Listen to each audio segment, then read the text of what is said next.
Hi guys, it's Kat. Do I have coronavirus? Have I ever had coronavirus?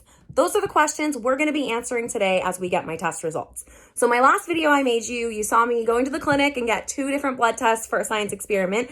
And today I'm going to find out what my results are. So before we jump into opening the email to see what my results are, let's look at the possible options for what my results could be. So option 1 would be negative. If I test completely negative for coronavirus, that means I have never had it in the past and I do not have it currently, or at least I didn't have it on the day of the test. So my body has not developed any antibodies to fight the virus. And this means that I have no immunity towards coronavirus. All right, option number 2 is that I could be positive for short-term antibodies. And what that means is that on the day of the test, I was infected with coronavirus and my body was fighting it. And in the future, my body will develop long-term antibodies that will continue to fight it in the future. So you can see here, these are the antibodies attaching to the coronavirus. And what these antibodies do is they prevent the virus from attaching to my cell and therefore infecting it and using it as their viral replication factory. Option 3 is that on the day of the test, I was positive for long-term antibodies. So what this means that is on test day, I was not infected or infectious. My body had already developed those long-term antibodies that it will continue to produce to make sure that I have immunity against the disease. But at some point in the past, I was infectious. So I was able to be a vector and potentially spread that to other people, even though I've practiced really good hygiene, washing my hands, wearing a mask in public. Nothing is 100% certain. All right, so I know you're ready for the results of my test, and they are, just kidding.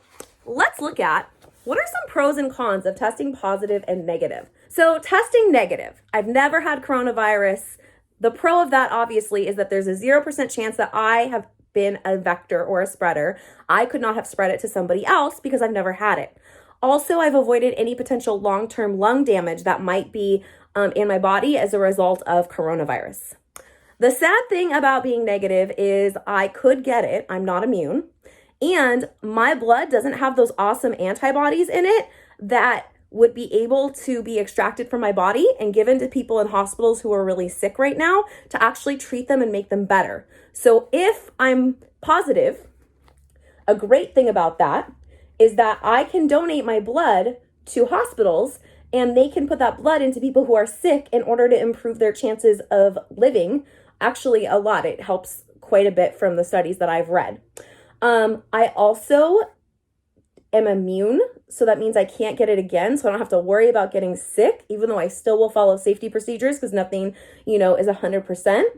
The bad things about if I test positive are that obviously I could have spread it to somebody else, even if with being careful, you just never know, and that I could potentially have some long-term lung damage, although I think that only happens if you have like symptoms or severe symptoms, which I really didn't have, but more on that after my test results.